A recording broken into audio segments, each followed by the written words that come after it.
കോഴിക്കോട് വയനാട് തുരങ്കപാതയുടെ തുറക്കൽ പ്രവൃത്തിക്ക് തുടക്കമായി. പദ്ധതി പ്രദേശമായ ആനക്കാംപൊയിൽ മറിപ്പുഴയിൽ തുരങ്കപാതയുടെ ഫസ്റ്റ് ബ്ലാസ്റ്റിംഗ് മുഖ്യമന്ത്രി പിണറായി വിജയൻ സ്വിച്ച് ഓൺ ചെയ്തു. കേരളത്തിന്റെ സ്വപ്ന പദ്ധതിക്ക് തുടക്കമിടാനായതിൽ സന്തോഷവും അഭിമാനവും ഉണ്ടെന്ന് മുഖ്യമന്ത്രി പറഞ്ഞു. അഭിമാനത്തോടെയും വലിയ പ്രതീക്ഷയോടെയും എല്ലാവരുടെയും അനുമതിയോടെ ഫസ്റ്റ് ബ്ലാസ്റ്റിംഗ് അതിൻ്റെ ഭാഗമായിട്ടുള്ള സ്വിച്ച് ഓൺ കർമ്മം നിർവഹിക്കാൻ പോവുകയാണ്.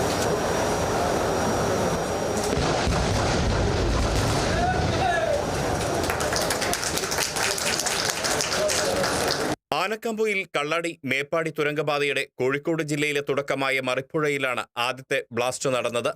സ്റ്റേജ് 2 ക്ലിയറൻസ് ലഭിച്ച ശേഷമാണ് ബ്ലാസ്റ്റിംഗ് പ്രവൃത്തി തുടങ്ങിയത്. മറിപ്പുഴയിലെത്തിയ മുഖ്യമന്ത്രിയുമായി തുരങ്കപാതയുടെ വിവരങ്ങൾ കിഫ്ബി, കൊങ്കൺ റെയിൽവേ, പൊതുമരാമത്ത് വകുപ്പ് പ്രതിനിധികൾ പങ്കുവച്ചു.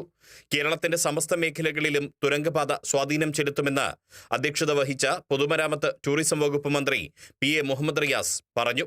മണിക്കൂറുകളോളം വയനാട്ടിലെത്താൻ കാത്തു നിൽക്കുന്ന ജനത ഈ പദ്ധതി പൂർത്തീകരിക്കപ്പെട്ടു കഴിഞ്ഞാൽ 10 മിനിറ്റിനുള്ളിൽ വയനാട്ടിൽ എത്തിപ്പെടുമെന്നുള്ള അത്ഭുതകരമായ ഒരു യാഥാർത്ഥ്യമാണ് ഈ പദ്ധതിയുടെ ഏറ്റവും വലിയ പ്രത്യേകത.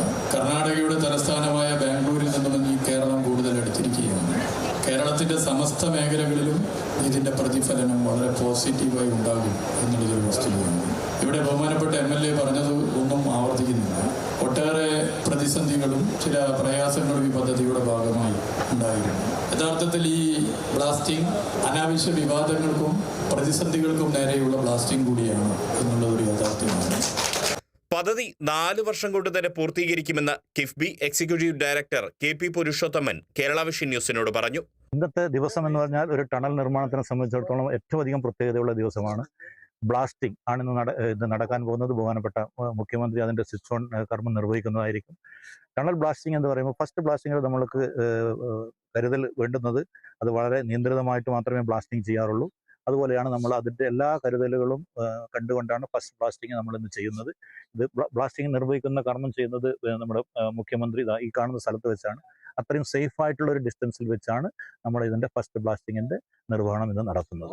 ഈ ടണലിന്റെ കാലാവധി 4 വർഷമാണ്. 4 വർഷത്തിൽ തന്നെ ഇത് പൂർത്തിയാക്കാൻ സാധിക്കും. ഈ 2 ടണൽ ട്വിൻ ടണലാണ്.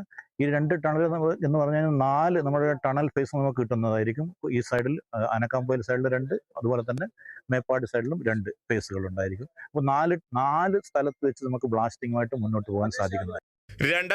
2134 കോടി രൂപ ചെലവിൽ നിർമ്മിക്കുന്ന ഇരട്ട തുരങ്കപാതയുടെ ദൈർഘ്യം 8.73 കിലോമീറ്ററാണ്. സുരക്ഷാ ക്രമീകരണങ്ങളുടെ ഭാഗമായി പദ്ധതി പ്രദേശത്തേക്കുള്ള പ്രവേശനം പാസ് മുഖേന നിയന്ത്രിച്ചിരുന്നു. വനംവകുപ്പ് മന്ത്രി AK ശശീന്ദ്രൻ, ലിൻഡോ ജോസഫ് MLA തുടങ്ങിയവരും ചടങ്ങിൽ പങ്കെടുത്തു. ന്യൂ ഓസ്ട്രിയൻ ടണലിംഗ് രീതിയാണ് തുരങ്ക നിർമ്മാണത്തിന് ഉപയോഗിക്കുന്നത്. 4 പ്രവേശനങ്ങളുള്ള പാതയിൽ കോഴിക്കോട് ഭാഗം തുറക്കുന്നതിനൊപ്പം തന്നെ വയനാട് ഭാഗവും തുറന്നു തുടങ്ങും. ഇത് 1 മാസത്തിനകം ആരംഭിക്കും. പാരിസ്ഥിതിക അനുമതി ലഭിച്ചപ്പോൾ നൽകിയ നിർദ്ദേശങ്ങൾ കർശനമായി പാലിക്കും. ഇതിനായി 40 കോടി രൂപ കിഫ്ബി മാറ്റിവെച്ചിട്ടുണ്ട്. Riyas KMR, Kerala vision news, Kozhikode.